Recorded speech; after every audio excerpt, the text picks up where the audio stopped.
Bismillahirrahmanirrahim. Assalamualaikum warahmatullahi wabarakatuh. Alhamdulillah nahmaduhu wa nasta'inuhu wa nastaghfiruh wa na'udzu bihi min shururi anfusina wa min sayyiati a'malina may yahdihillahu fala mudilla lahu wa may yudlil fala hadiya lahu. Asyhadu an la ilaha illallah wa asyhadu anna Muhammadan abduhu wa rasuluhu nabiyya ba'dah. Hadirin sekalian, jamaah salat subuh Masjid Raya Politeknik Jambi yang dirahmati Allah Subhanahu wa taala. Pagi hari ini kita mendapatkan banyak kenikmatan oleh Allah Subhanahu wa taala. Karena sangat mungkin di antara kita ada yang sudah melaksanakan ribat. Ribat itu maknanya berjaga-jaga dalam kebaikan, beralih dari satu amal soleh yang satu ke amal soleh yang lainnya. Semalam ada yang itikaf melaksanakan sholat tahajud, kemudian berzikir, melaksanakan ibadah sahur, dan dilanjutkan dengan sholat subuh berjamaah serta kegiatan taklim di pagi hari ini. Subhanallah, ini ar-ribat, beralihnya dari amal soleh yang satu ke yang lainnya. Mudah-mudahan ini sebagai salah satu usaha kita untuk mendapatkan puncak keberkahan di bulan Ramadan, yakni malam Lailatul Qadar, malam kemuliaan yang lebih baik daripada 1000 bulan, 83 tahun 4 bulan, ya. Lebih baik dari 83 tahun 4 bulan ketika kita beribadah di malam itu.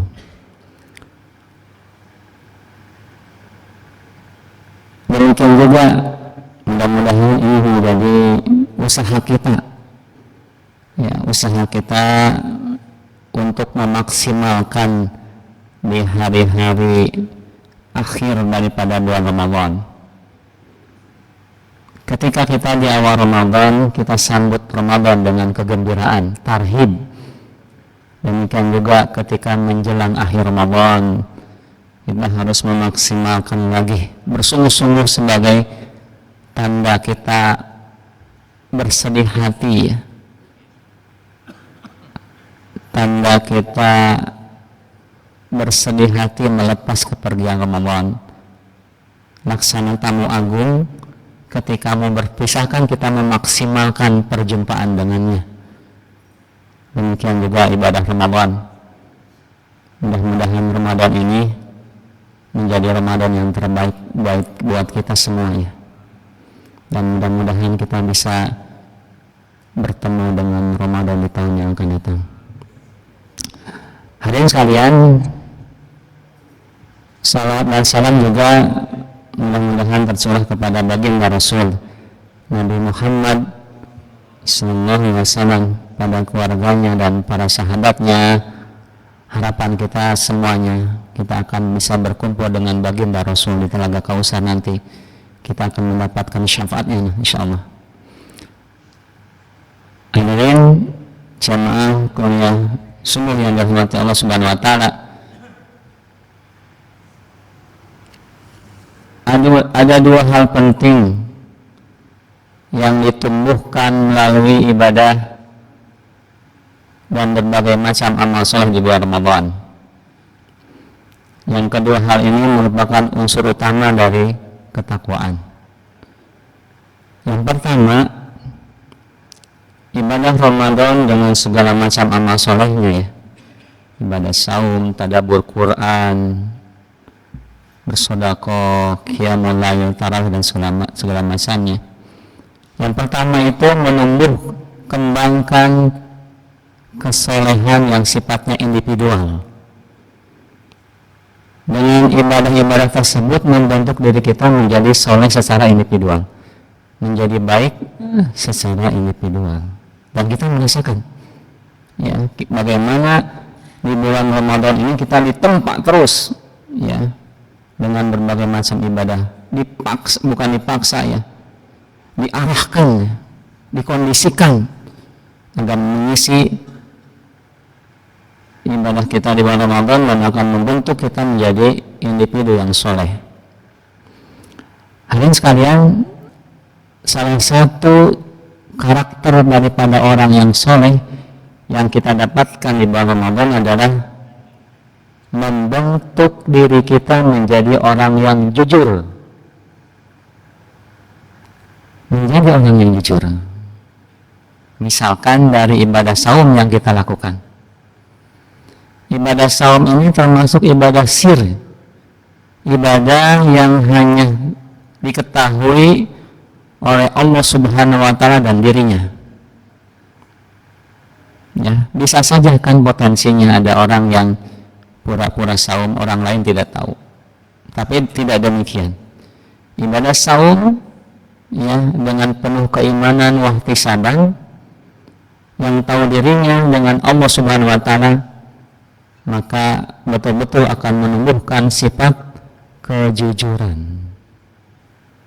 Makanya kalau kita lihat tekstual hadis, di antara yang menjadikan sebab besarnya pahala ibadah saum itu adalah karena ibadah saum yang tahu diri, yang tahu hanyalah dirinya dan Allah Subhanahu wa Ta'ala.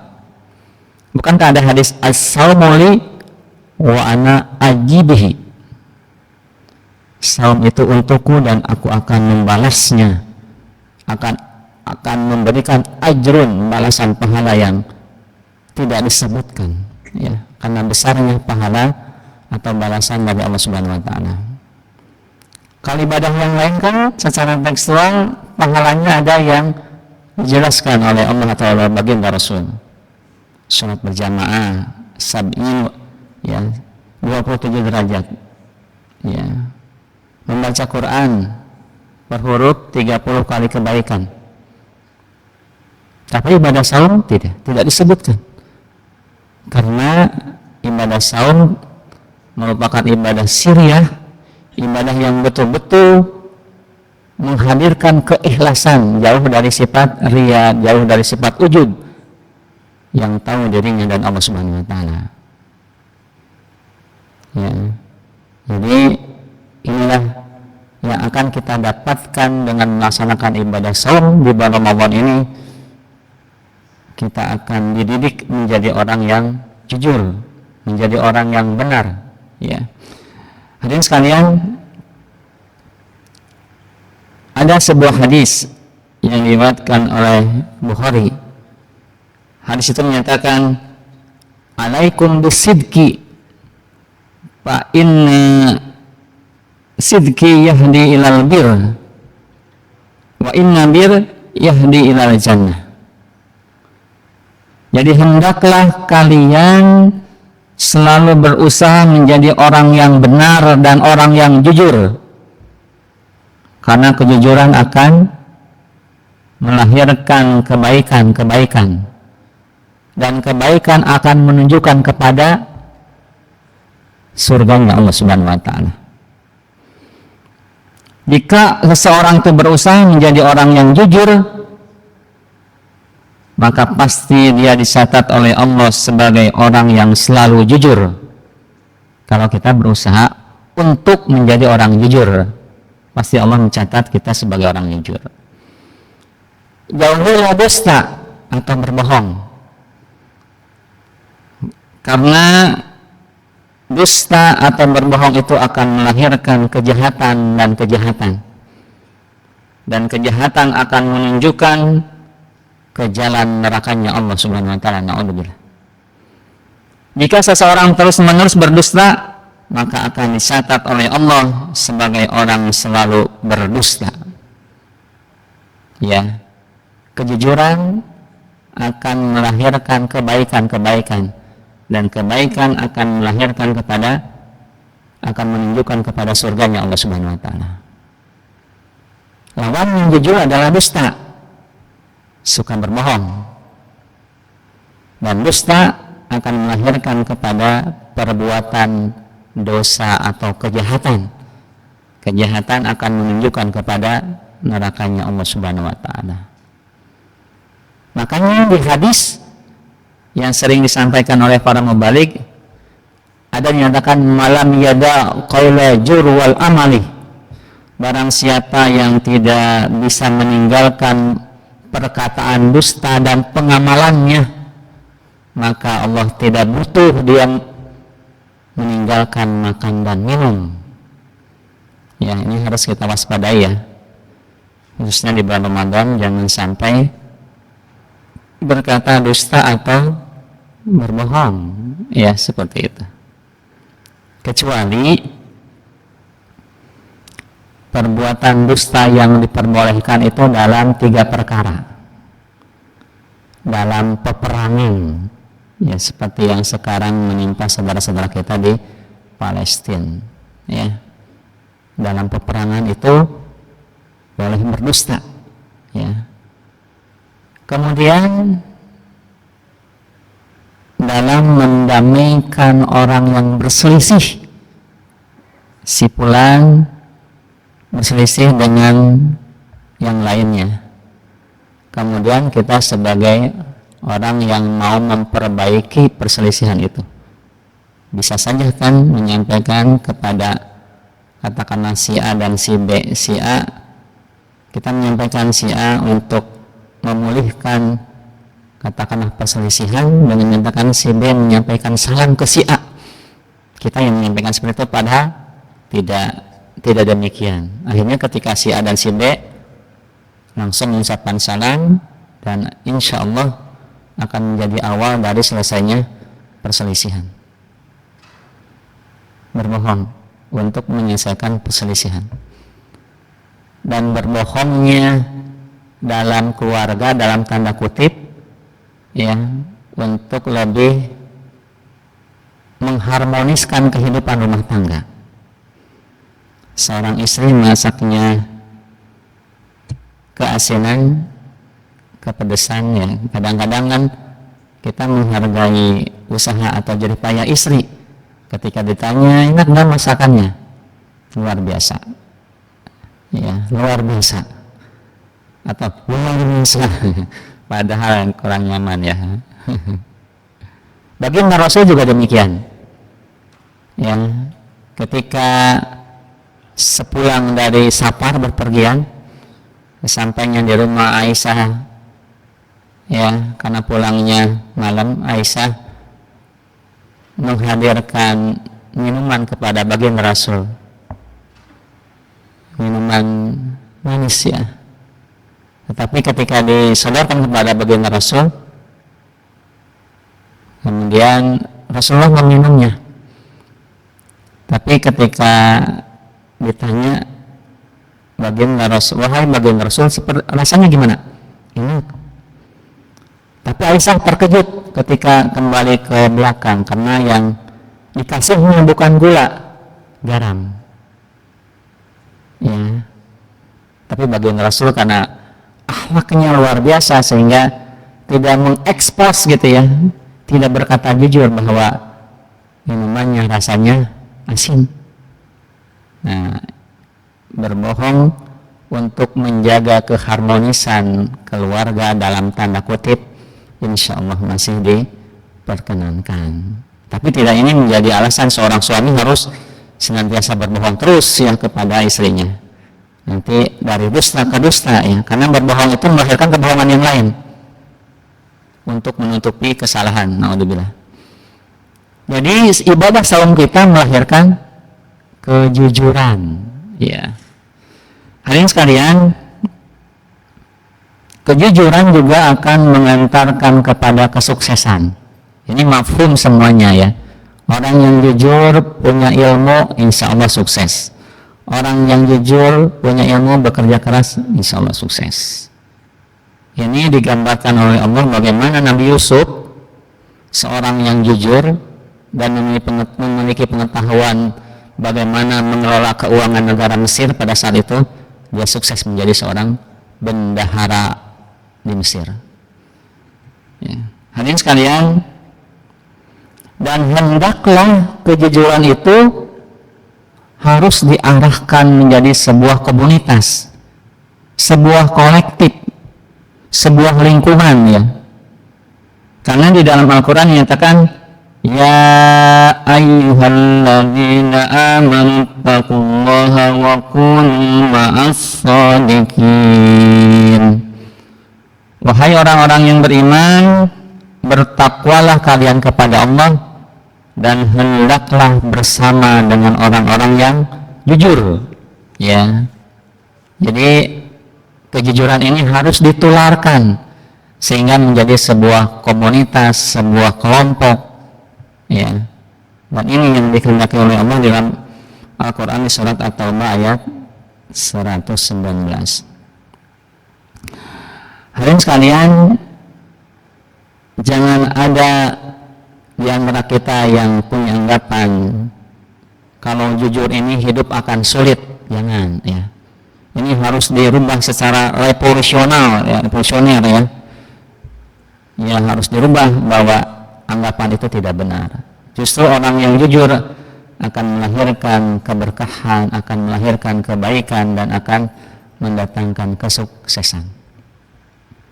Kalau kita insya Allah mungkin ya, karena banyak masukan berbagai macam informasi kebaikan, berusaha untuk menjadi orang jujur. Ini yang akan menjadi tantangan buat kita adalah bagaimana mendidik anak-anak kita, generasi muda kita menjadi orang-orang yang jujur ya, seperti itu. Hadirin sekalian, yang kedua yang berkenaan dengan kesalahan individual ini adalah ibadah Ramadan juga melahirkan sifat amanah ya, sifat amanah. Jadi sadari betul apa yang menjadi tanggung jawab kita dan pekerjaan kita itu akan dimintai pertanggungjawaban di hadapan Allah Subhanahu wa taala. Pekerjaan kita tidak hanya dimintai pertanggungjawaban oleh atasan kita, karena ini merupakan amanah, maka setiap yang kita lakukan yang diberikan amanah oleh orang lain kepada kita, di samping kita bertanggung jawab kepada atasan kita, yang lebih jauh dari itu, amanah ini akan dipertanggungjawabkan di hadapan Allah Subhanahu wa taala. Ya. Hadirin sekalian, di dalam Al-Quran menginformasikan kepada kita bahwa kita harus menjaga amanah, jangan mengkhianati Allah dan Rasul-Nya, jangan mengkhianati amanah yang sudah diberikan kepada kita. A'udzubillahi minasyaitonirrajim. Bismillahirrahmanirrahim. Ya ayyuhalladzina amanu la takhunullaha war rasul wa takhunu amanatikum wa antum ta'lamun. Wahai orang-orang yang beriman, janganlah kamu mengkhianati Allah dan Rasul-Nya, dan janganlah kamu mengkhianati amanah-amanah yang dipercayakan kepadamu sedangkan kamu mengetahui. Ya, kita diberikan amanah banyak dari katakanlah yang terdekat dengan kita. Seorang suami diberikan amanah istri dan anak-anaknya. Setiap posisi kita, karena setiap kita ini adalah pemimpin, kullukum ra'in wa kullukum mas'ulin an ra'iyatihi. Setiap kita pemimpin, dan ini merupakan amanah dan akan dipertanggungjawabkan di hadapan Allah Subhanahu wa taala.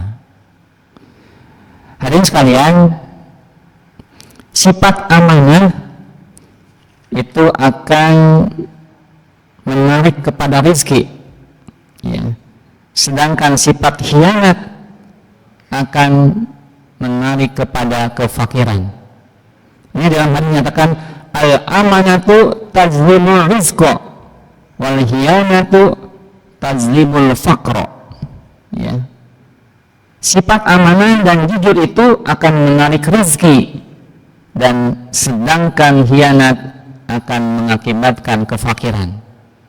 Ya, orang yang khianat ya pasti dibenci oleh setiap orang karena tidak ada kejujuran, penuh dengan perbuatan dusta.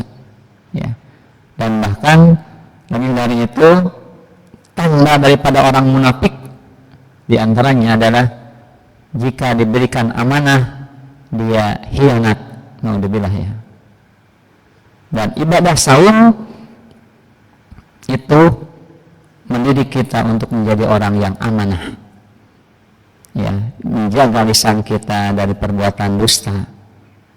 Itu kan akhirnya harus amanah. Ya. Kemudian yang ketiga, salah satu yang menjadi indikator kesalehan individual yang kita dapatkan di bulan Ramadan ini adalah kita dilatih di bulan Ramadan ini memiliki etos kerja dan kesungguhan. Ya. Kita akan merasakan ya, bagaimana kita didorong untuk bersungguh-sungguh memiliki etos kerja. Tepat waktu ya, saum kan ada rentang waktunya. Ya, etos kerja. Kemudian juga kita didorong untuk katakanlah memiliki target-target ibadah di bulan Ramadan, target khatam Quran, target supaya kita menjaga diri kita, anggota tubuh kita dari perkara-perkara yang tidak ada manfaatnya. Lisan kita berucap yang baik, pendengaran kita mendengarkan yang baik. Kita akan latih itu semuanya sehingga menumbuhkan sifat disiplin, etos kerja dan kesungguhan. Ya. Bahkan di akhir Ramadan kita bersungguh-sungguh ya, supaya kita mendapatkan puncak keberkahan daripada di bulan Ramadan ini. Makanya di surat Al-Ankabut dinyatakan walladzina jahadu fina lanahdiyannahum subulana. Ya. Wa innallaha lama'al muhsinin. Dan orang-orang yang bersungguh-sungguh pada keridhaan kami, pada jalan kami, maka akan kami tunjukkan jalan-jalan kami. Ya. Dan sesungguhnya Allah beserta dengan orang-orang yang berbuat baik. Ramadan mendidik kita menjadi orang yang sungguh-sungguh. Ramadan mendidik kita menjadi orang yang memiliki etos kerja yang baik. Ya. Makanya ajaran agama kita membenci kepada orang-orang yang punya sifat malas. Ya. Orang Muslim itu harus bersungguh-sungguh. Fa idza faragta fansab wa ila rabbika farghab. Apabila telah selesainya satu urusan, maka kerjakanlah dengan sungguh-sungguh urusan yang lain. Ya, maka kita melatih diri kita, anak istri kita supaya bersungguh-sungguh dalam segala hal ya, dan menjauhkan dari sifat malas. Baginda Rasul ada doa yang maksur karena beliau juga senantiasa berdoa untuk terhindar dari sifat malas. Dan ini harus dihafalin. Allahumma inni a'udzubika minal azzi wal kasal. Jadi kita berlindung dari sifat malas, sifat kikir, sifat bakhil, ya, sifat lemah. Ya. Kalau di hadis riwayat Bukhari dan Muslim menyatakan, Allahumma inni a'udzubika minal azzi wal kasal, wal jubni wal bukhli wal hazmi, wa a'udzubika min adabil qabri. Ini doa yang harus kita hafal karena ini yang senantiasa dipanjatkan oleh baginda Rasul. Ya, ya Allah, aku berlindung kepadamu dari lemah pendirian, sifat malas, penakut, kikir, hilang kesadaran, terlilit hutang, dan dikendalikan orang lain. Dan aku berlindung kepadamu dari siksa kubur dan dari fitnah ketika hidup dan mati. Ini hadis riwayat Bukhari dan Muslim. Jadi kita juga di samping berusaha sungguh-sungguh ya dengan apa yang kita perbuat, maka berdoa kepada Allah supaya terhindar dari sifat malas ya. Al-Quran mendorong kita untuk menjauhi sifat malas, untuk bekerja, beraktivitas. Di surat Jumat kan menyatakan begitu ya, fa idza qudiyatis shalat fantasiru fil ardh wabtaghu min fadlillah wadhkurullaha katsiran la'allakum tuflihun.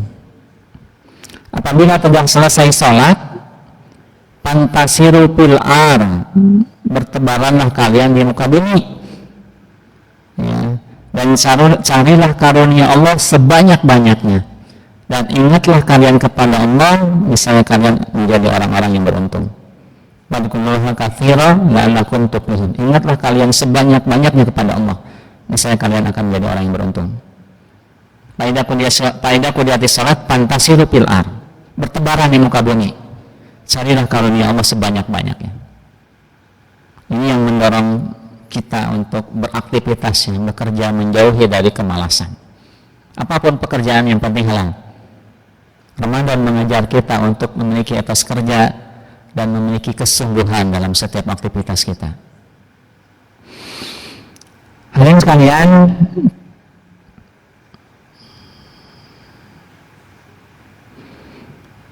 yang kedua,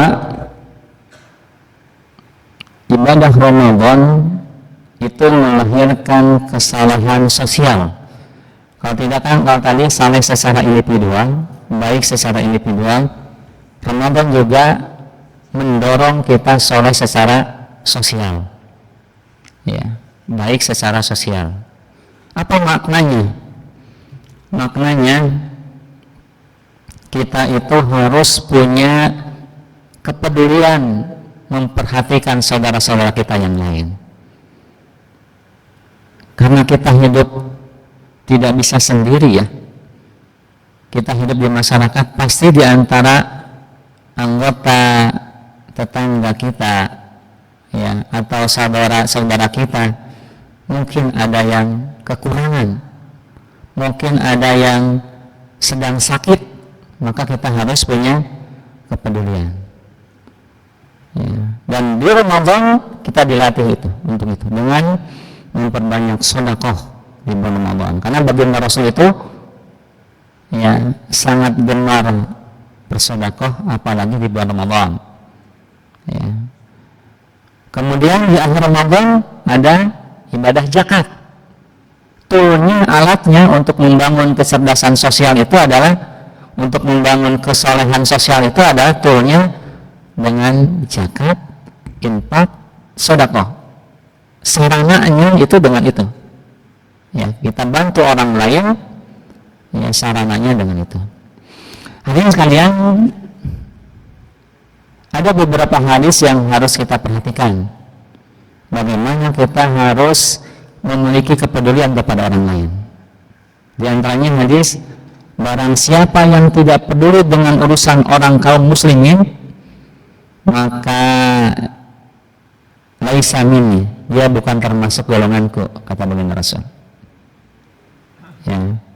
Jadi enak-enakan sendiri gitu ya, tanpa memperhatikan orang lain, apalagi urusan kaum muslimin. Barang siapa yang tidak peduli dengan urusan kaum muslimin, laisa minni, bukan dari golonganku ya. Alhamdulillah. Kemudian ada juga di hadis Bukhari, Rasulullah SAW bersabda, engkau lihat orang-orang mukmin dalam keadaan saling mencintai, saling mengasihi, dan saling menyayangi, kal jasadu wahidah, seperti satu tubuh ya. Apabila salah satu anggota tubuhnya sakit, maka anggota tubuh lainnya akan merasakan panas atau dengan demam ya. Biasanya kan gitu ya, kalau ada demam pasti ada anggota tubuh yang sakit ya. Nah seperti itulah kita sesama kaum muslimin, kal jasadi wahidah, sebagaimana satu tubuh yang satu, saling membantu, saling memperhatikan. Di misalnya ada unit pengumpul zakat, dan programnya alhamdulillah ya, ada bina yatim dan duafa. Setiap bulan kita bina, kita kasih biaya pendidikannya. Ada yang mondok di Gontor, di Kuningan, di Bandung mondoknya itu ya. Ada juga bina duafa. Kita ada program ngasih makan setiap hari kepada 4 duafa, 4 orang duafa yang di belakang PRD itu ya, di Sukamana. Mereka para pemulung yang sudah sepuh, kita kasih makan setiap hari. Ada juga program sembako buat duafa. Ada satu keluarga yang menjadi binaan di Blok B. Setiap hari Rabu kita kasih sembako ya. Ada juga sedekah air. Kita suka menyediakan setiap hari Selasa itu ya, sedekah air di situ ya. Nah ini dalam rangka kita menumbuhkan kepedulian kepada saudara-saudara kita yang sesama muslim ya. Dan ini ya melahirkan pertolongan dari Allah Subhanahu wa taala. Wallahu fi auni abdu makana abdu fi auni akhi. Pertolongan Allah kepada seorang hamba itu berbanding lurus pertolongan hamba kepada saudaranya. Jadi kalau kita menolong saudara kita yang sama muslim, maka insya Allah akan menjadikan jalan datangnya pertolongan Allah kepada kita. Hadirin sekalian,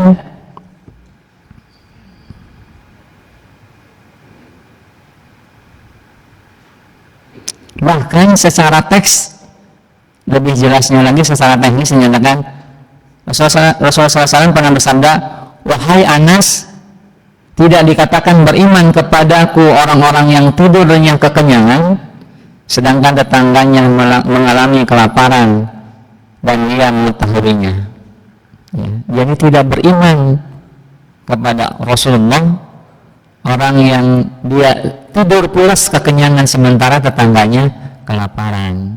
Nah ini menjadi catatan penting bagi kita yang untuk memperhatikan saudara-saudara kita sesama muslim khususnya, untuk membantu kalau misalkan ada yang susah makan ya, nggak punya makan gitu ya.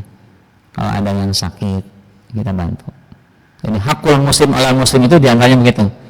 Ada yang sakit kita jenguk, ada yang meninggal kita takziah, ada yang minta nasihat kita kasih nasihat ya. Kemudian menjawab salam, ada yang mengucapkan salam kita jawab salam ya. Itu hakul muslim ala muslim. Ada yang mengundang kita hadir, nah ya, harus menjadi perhatian buat kita. Hadirin sekalian, berbicara tentang tool daripada kesolehan sosial itu diantaranya adalah ada infak, ada sedekah dan ada zakat. Nah, alhamdulillah kemarin sore kita mengundang dari Basnas, minta bimbingannya berkenaan dengan bagaimana memaksimalkan pelaksanaan zakat di kita. Infak biar lebih jelas ya. Infak itu dari kata nafako yang artinya membelanjakan harta. Itu infak. Dari definisi bahasanya seperti itu. Jadi infak itu bisa buat kebaikan, bisa juga buat keburukan. Dari sisi bahasa ya infak. Kalau seseorang yang membelanjakan hartanya kepada orang yang menjadi tanggungannya, itu namanya nafkah. Seorang suami memberikan hartanya kepada anak istrinya, itu nafkah ya. Kalau diikuti dengan fisabilillah, maka membelanjakan hartanya di jalan Allah Subhanahu wa taala. Maka ada istilah infak fisabilillah, membelanjakan hartanya di jalan Allah Subhanahu wa taala. Kalau sedekah itu definisinya kebaikan baik berupa jasa baik berupa harta atau barang yang diberikan kepada orang lain, itu sedekah. Itu sudah menjadi kebaikan ya. Jadi sedekah itu jasa seperti membantu orang lain ya, katakanlah ngeberesin barang, ngangkutin barang yang sedang kerepotan, itu sedekah. Tersenyum kepada saudaramu sesama muslim, itu sedekah. Bahkan berhubungan suami istri, itu sedekah. Kullu ma'rufin sedekah. Setiap kebaikan itu bisa bernilai sedekah. Kalau misalkan dari sisi harta, masukin uang ke kotak amal, di situ kan ada 3 ya, ada untuk karpet hijau ini, ada untuk duafa dan yatim, ada untuk masjid. Nah itu boleh mana aja yang diisi, itu bagian dari sedekah. Meskipun dalam pelaksanaan ada juga kalau misalkan di amplop ini zakat mal, ya boleh juga sih. Kalau misalkan kadang-kadang kita mendapatkan di kotak itu ya, di kotak yatim dan karpet itu satu amplop, kemudian ditulisin ini zakat mal buat sipulan, minta didoain. Nah itu secara khusus itu mah ya. Tapi sedekah itu seperti itu ya. Jadi lebih luas lagi sedekah, tapi yang lebih jelas lagi adalah untuk kebaikan tujuannya sedekah itu. Kalau infak kan bisa secara bahasa, bisa untuk keburukan juga, bisa untuk kebaikan. Karena secara bahasa membelanjakan atau menghabiskan harta. Ada sedekah yang sunnah, seperti tadi memberi bantuan kepada duafa, memberi bantuan kepada anak yatim, beasiswa, membantu membangun masjid. Itu sedekah. Ada sedekah yang wajib, yaitu zakat. Zakat ada 2, zakat mal dan zakat fitrah. Zakat mal berkembang sebagaimana maisah dari setiap orang ya. Karena kan zaman kita ini, apalagi era digital sekarang, zakatnya itu akan berkembang banget ya. Di antaranya ada zakat penghasilan, zakat tijarah, pokoknya zakat mal dan zakat fitrah. Kalau zakat fitrah yang sebentar lagi katakanlah afdolnya di akhir Ramadan, maka fungsinya itu adalah untuk tuhratul shaimin, membersihkan orang-orang yang berpuasa dari perkara-perkara yang lagwun, yang sia-sia. Jadi untuk menghapuskan kesalahan-kesalahan ibadah puasa yang mengurangi daripada pahala puasa itu dengan zakat fitrah. Dan tu'matul masakin, jadi untuk memberi makan kepada fakir miskin sehingga dia bisa katakanlah punya makanan dan bisa bergembira menjelang Idul Fitri nanti ya. Zakat memiliki penerima yang sudah ditentukan, yang ada 8 asnaf ya. Kalau sedekah kan ya lebih leluasa mustahiknya. Kalau zakat mustahiknya yang 8 asnaf, fakir miskin, beringin, fisabilillah, kemudian amil gitu ya, kemudian mu'alaf, orang yang baru masuk Islam, orang yang safar ya, orang yang sedang bepergian, yang kehabisan bekal, itu bagian dari mustahik daripada zakat. Dan inilah yang menjadi tool daripada kesolehan sosial yang diajarkan dalam syariat kita. Mudah-mudahan betul-betul kita bisa menjaga ya kesolehan individual kita dan terus ya meningkatkan kesolehan sosial kita dengan tool yang tadi dirumuskan dalam syariat kita, baik zakat, infak, sedekah, bahkan sekarang ada wakaf ya, ada wakaf produktif dan segala macam. Hadirin sekalian, kita berharap di penghujung Ramadan ini diberikan kesehatan oleh Allah Subhanahu wa taala. Diberikan semangat ya, kesungguhan untuk terus ya mengisi di waktu sisa Ramadan ini dengan sebaik-baiknya. Jangan disibukkan dengan persiapan lebaran lah ya, sayang waktunya. Di mall, jangan disibukkan banyak waktu kita di masjid, karena potensi kelalaian di masjid itu sedikit. Kalau di luar kan potensinya banyak, apalagi di mall gitu ya. Kalau di masjid bisa diisi dengan zikir, membaca Quran, dengan doa dan segala macam. Tapi wanti-wanti di masjid jangan menggunakan handphone yang kontennya tidak ada manfaatnya, entah itu game, entah itu konten-konten yang sifatnya jenaka ya, itu melalaikan.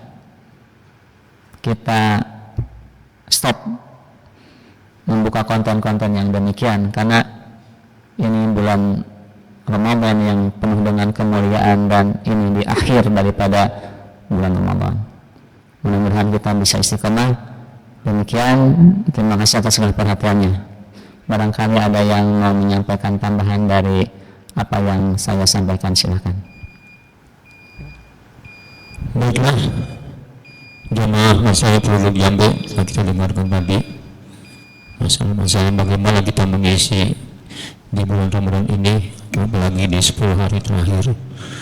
Mungkin dari jemaah ada yang ingin bertanya atau mencari ilmu yang lebih dalam lagi, bisa kita tanyakan kepada Ustaz Haji Agi. Silakan, ada yang ingin bertanya, Bapak Ibu?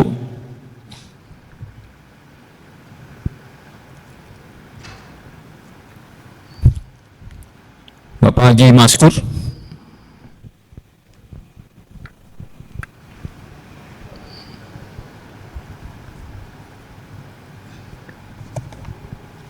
Assalamualaikum warahmatullahi wabarakatuh. Salam.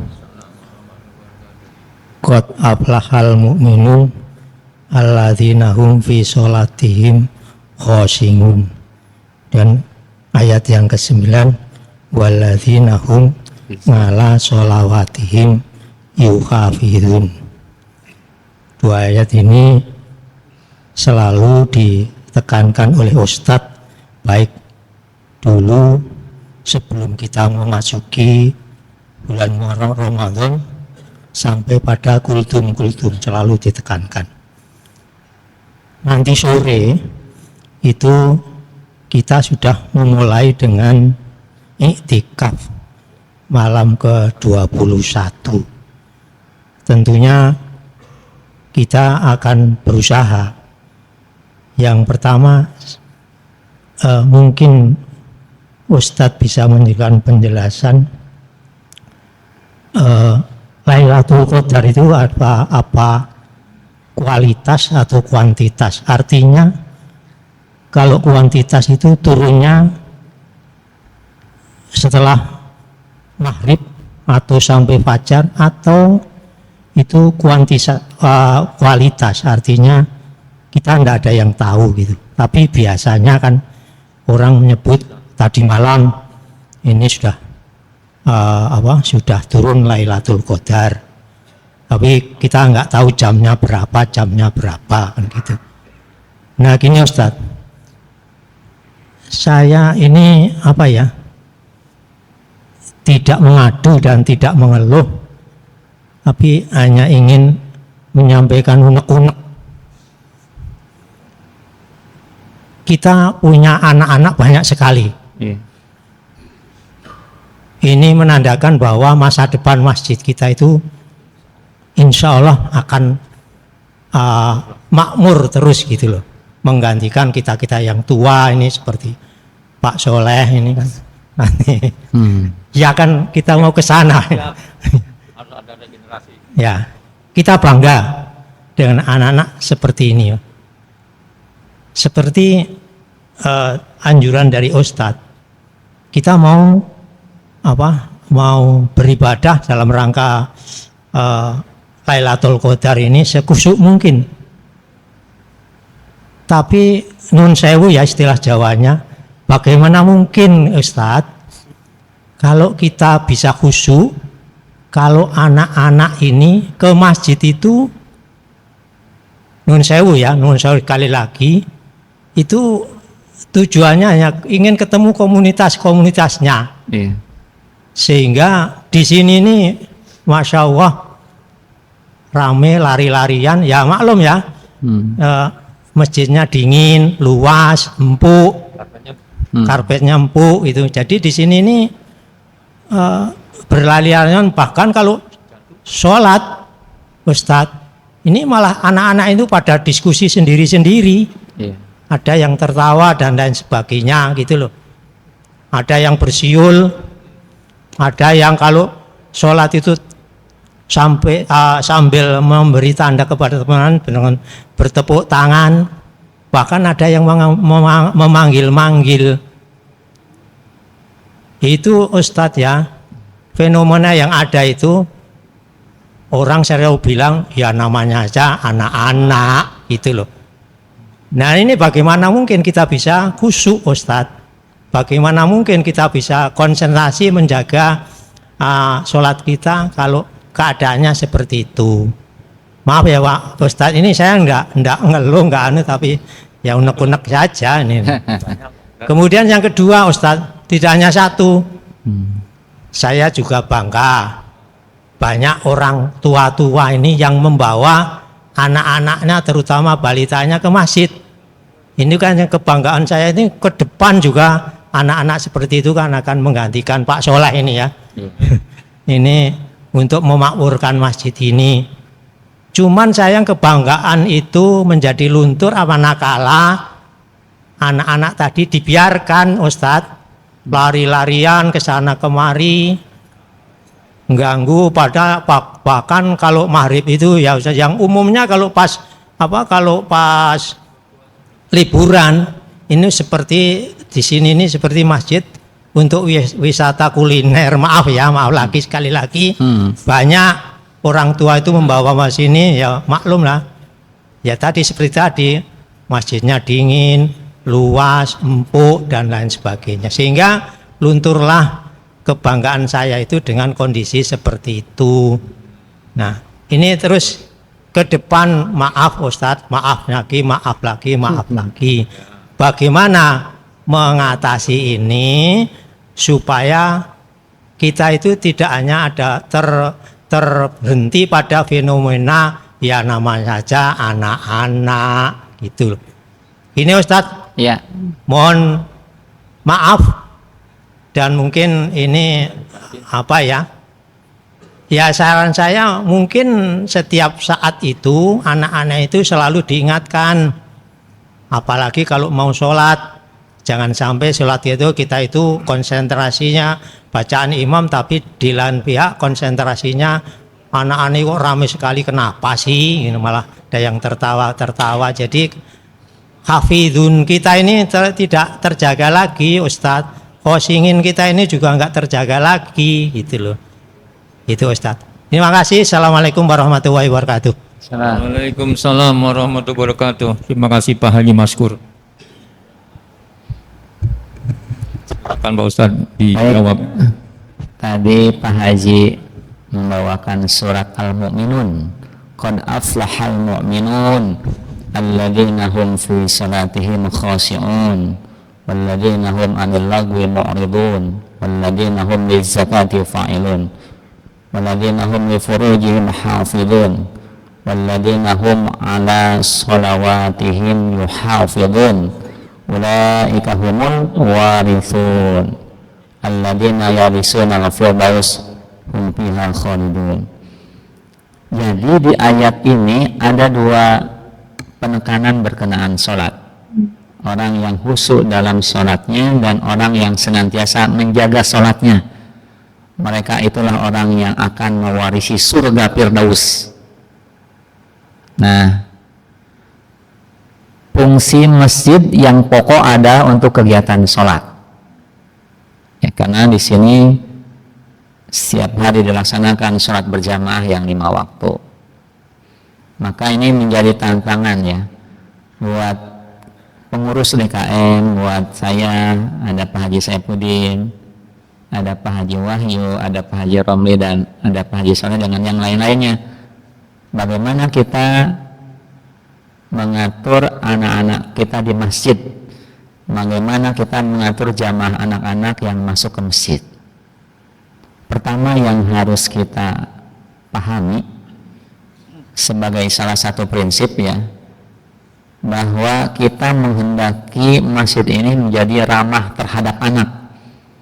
Karena kita-kita ini yang sering ke masjid sekarang itu diawali di masa kanak-kanak yang senang dengan kegiatan masjid, yang senang ke masjid lah, lari-larian ya, bercanda di masjid dan segala macam, sehingga sampai sekarang kita senang dengan kegiatan masjid, kita terpaut hati kita dengan masjid. Dan ini luar biasa Bapak dan Ibu sekalian pahalanya. 7 golongan yang akan mendapat naungan dari Allah itu adalah orang yang hatinya terpaut dengan masjid, dan itu direncanakan atau dilatih dari kecil ya. Insya Allah kalau sudah terbiasa dari kecil, tumbuh dewasa, remaja, kemudian dewasa, kita akan senang dengan masjid. Nah itu prinsip kita, harus menjadikan masjid menjadi ramah terhadap anak. Kemudian yang kedua, bagaimana tantangannya mengkondisikan anak-anak. Kalau Pak Haji sudah seringkali pendampingan ya, cucunya di sampingnya, itu perkara yang bagus sehingga anak-anak tidak kemana-mana ya. Ketika taraweh itu lebih banyak lagi anak-anak yang hadir ya, itu akan menjadi kenangan indah kalau misalkan kita bisa mengaturnya supaya tidak mengganggu kegiatan sholat. Makanya nanti kita berharap ada petugas khusus, biasanya Pak Supri ya, yang mengingatkan anak-anak supaya tidak ngobrol, supaya tidak berlari-larian, supaya tidak diskusi sendiri ya. Dan harus ini ya, karena kalau saya lihat kalau misalkan di beberapa masjid itu lebih tertib. Di Masjid Agung anak-anak tidak terlalu bebas gitu ya, bebasnya dalam tanda kutip, bebas dengan kegiatan sendiri, tapi diarahkan.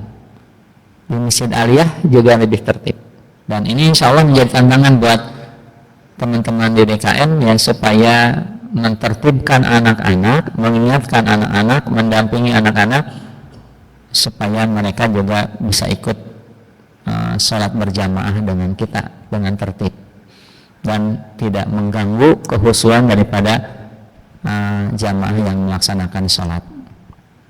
Hadirin sekalian, kemudian yang kedua berkenaan dengan Lailatul Qadar. Lail itu malam, Al-Qadar itu ada tiga definisi. Pertama, Al-Qadar itu bermakna kemuliaan.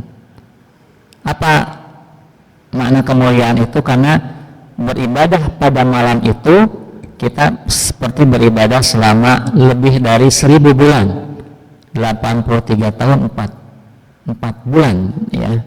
Kapan waktunya? Dari maghrib sampai subuh berjamaah ya, waktunya. Kapan tanggalnya? Tanggalnya dari hari-hari ganjil, minal witri fi asratil awakhir, dari hari ganjil dalam 10 hari terakhir di bulan Ramadan. Tapi yang lebih kemungkinannya besar, yang lebih pasti lah, makanya kita harus menghidupkan malamnya 10 hari. Kan sebentar 10 hari itu ya. Kalau kita menghidupkan malamnya di 10 hari, insya Allah akan mendapatkan malam Lailatul Qadar.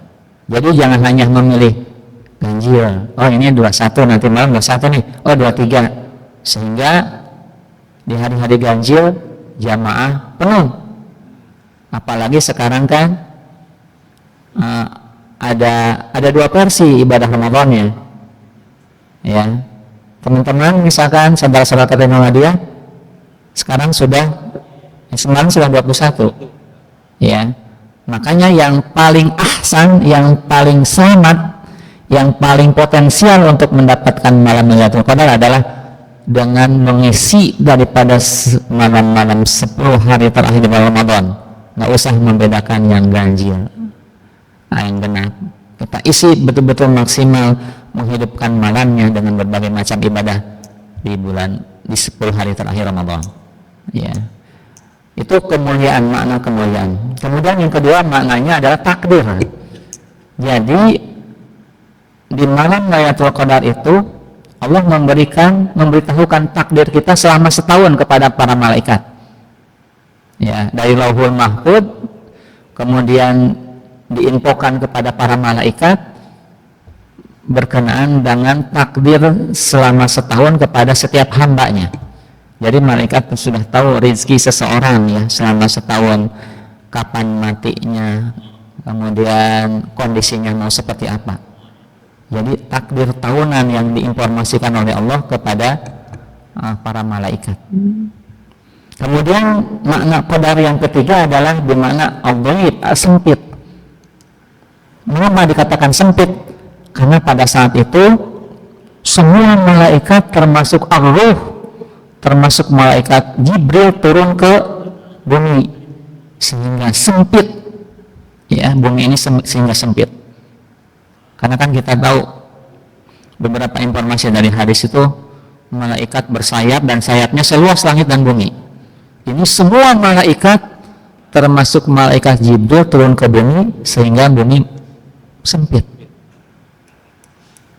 Ya, hadirin sekalian, itu diantara Lailatul Qadar yang apabila kita mendapatkannya, insya Allah kita akan mendapatkan ibadah selama 83 tahun 4 bulan. Ya, ini sebagai bonus ya kepada khusus umat Nabi Muhammad, karena umat Nabi Muhammad kan usianya pendek-pendek.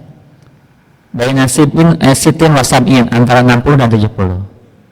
Ada yang usianya yang senior di sini yang 80. Ada yang saya 83 tahun? Ya. 70 ada ya? 76 Pak Haji ya, subhanallah ya. Masih sehat, bermanfaat, luar biasa ya, masih bisa ke masjid. Itu karunia dari Allah Subhanahu wa taala. Ya, khairun nas man tala umruhu wa hasana amaluhu. Jadi sebaik-baik manusia itu yang usianya panjang tapi juga bagus pula amalannya. Jadi kalau kita mendapatkan malam Lailatul Qadar, maka laksanakan beribadah lebih dari 1000 bulan, lebih dari 83 tahun 4 bulan ya. Kalau kita berzikir membaca subhanallah subhanallah pada saat malam Lailatul Qadar, maka lipatannya itu laksana kita membaca subhanallah selama 83 tahun 4 bulan ya. Dan mudah-mudahan kita semua mendapatkan malam Lailatul Qadar ya. Jangan sia-siakan di penghujung Ramadan ini. Kita bergunakan dengan sebaik-baiknya ihya'ul lail, menghidupkan malamnya dengan berbagai macam ibadah kepada Allah Subhanahu wa taala. Kalau mau pulang kampung diatur supaya bisa itikaf. Katakanlah tidak ketinggalan tarawihnya gitu ya. Sehingga tetap kita bisa beribadah menghidupkan malamnya dengan berbagai macam ibadah kepada Allah Subhanahu wa taala. Itu mungkin Bapak dan Ibu sekalian, terima kasih atas segala perhatiannya, mohon maaf atas segala kekurangannya.